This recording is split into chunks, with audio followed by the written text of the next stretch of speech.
Oh, come sit a little closer, sweetheart. Let me tell you about a time when Easter wasn't just a day on the calendar. It was a feeling that filled the whole house long before the sun ever came up. Every year, just as sure as spring itself, your mother, well, my mother back then, would go down to the department store and buy herself a brand new hat. Not just any hat, mind you.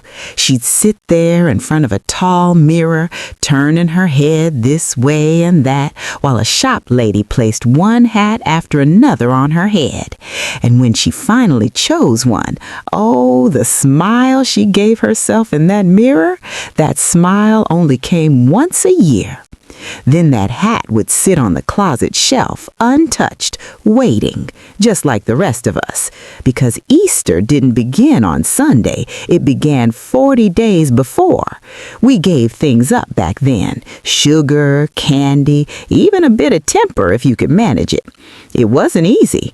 Your granddaddy once gave up his evening beer, and I still remember how quiet he got some nights. But that was the point, you see. The waiting made everything sharper, sweeter. And when Easter morning finally arrived, oh, child, the world felt brand new. You'd wake up to the smell of something cooking low and slow, and there on the table would be your Easter basket. Bright grass spilling over the sides, jelly beans shining like little jewels, and right in the middle, a chocolate bunny wrapped in foil. You'd bite into it expecting something grand and find it hollow. First lesson life ever gave you, right there in your hands. But you didn't mind. You ate it anyway. Then came the dressing. New clothes you weren't allowed to touch for weeks. Shoes so stiff they pinched your toes, but you wore 'em proud. Your mother would fix your hair just so, and heaven help you if you messed it up before church. And the church, oh, it didn't look the same on Easter. Lilies everywhere. The air thick with their sweetness, mixed with perfume and polished wood. Sunlight pouring through colored glass, painting the floor in blues and reds, and the singing, voices rising all around you, fuller than any other Sunday. You didn't always understand the words, but you understood the feeling. Everyone together, everyone trying just for that one morning to be their very best.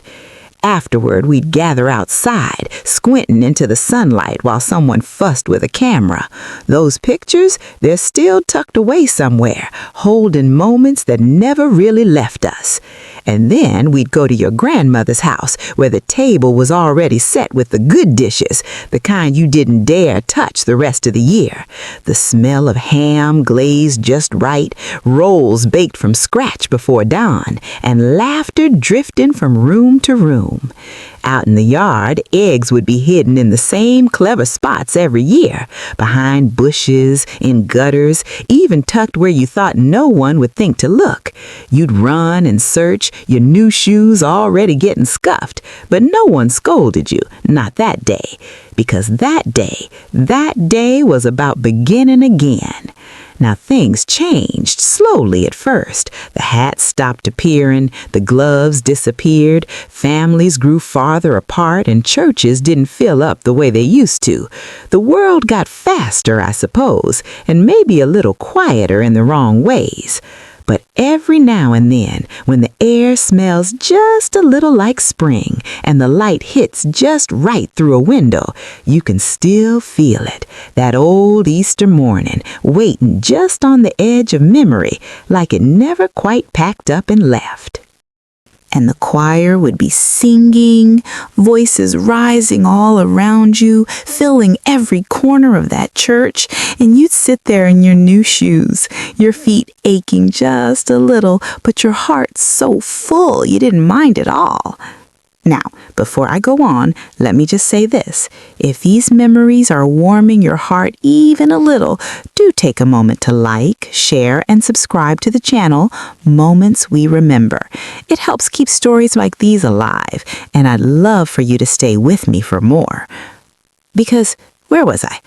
Ah, yes.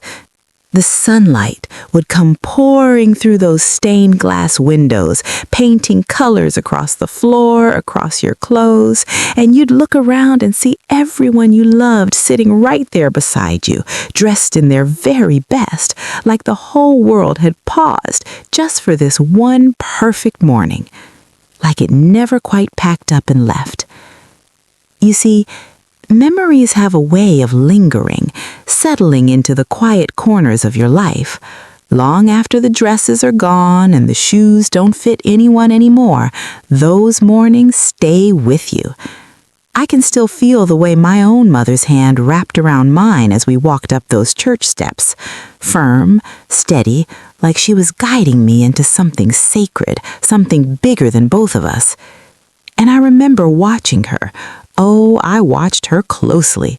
The way she held her head just a little higher on Easter Sunday, the way that hat sat perfectly like it belonged to her and no one else.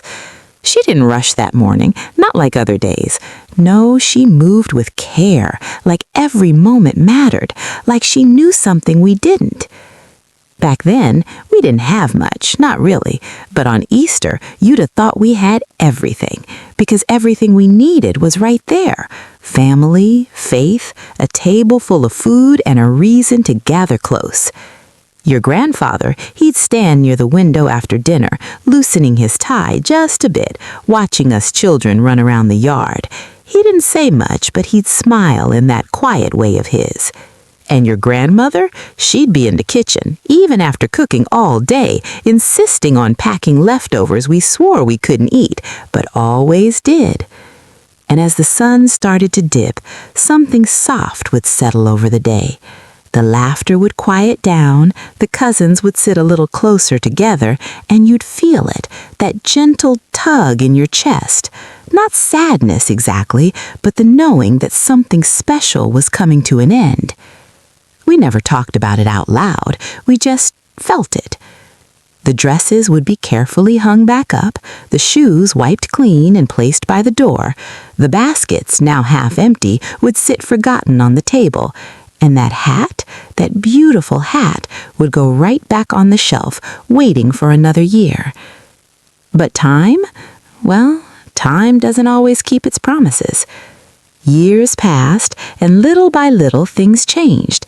The department store closed, the woman who handed out hats disappeared into some story no one could quite remember. Families started celebrating differently, or not at all. Some years, Easter came and went so quietly you almost missed it. And one year you realize you're the one standing in the kitchen before dawn. You're the one setting the table, checking the oven, listening for footsteps on the stairs. You catch your reflection in the window or a spoon or anything shiny enough, and for just a second, you see her, your mother, and you understand. You understand why she bought the hat, why she made everything just so, why she smiled like that in the mirror, like the whole world had been made new just for her, just for that morning. Because she wasn't just celebrating a holiday. She was holding on to something, creating something, passing it down in quiet ways we didn't notice at the time. And even now when the houses are quieter and the tables a little smaller, those pieces are still there if you know where to look. In the smell of something baking, in the way sunlight stretches across the floor, in the memory of hands that once held yours, leading you forward without a word. And now, sweetheart, I'd love to hear from you. What do you remember most about Easter? Was it the new clothes, the shoes that pinched a little, the smell of food in the kitchen, or maybe someone special who made the day feel warm in a way you can't quite explain anymore? Tell me, who was standing next to you in those moments, and are they still around, or do you carry them now just in memory? I read every single story, and each one means more than you know. And truly, thank you to those of you who have already joined this little circle and subscribed. It feels like we're keeping these memories alive together, one story at a time. If you haven't yet, don't be shy. Go ahead and subscribe, like, and share this with someone who might need a gentle reminder of days like these. You never know whose heart it might touch.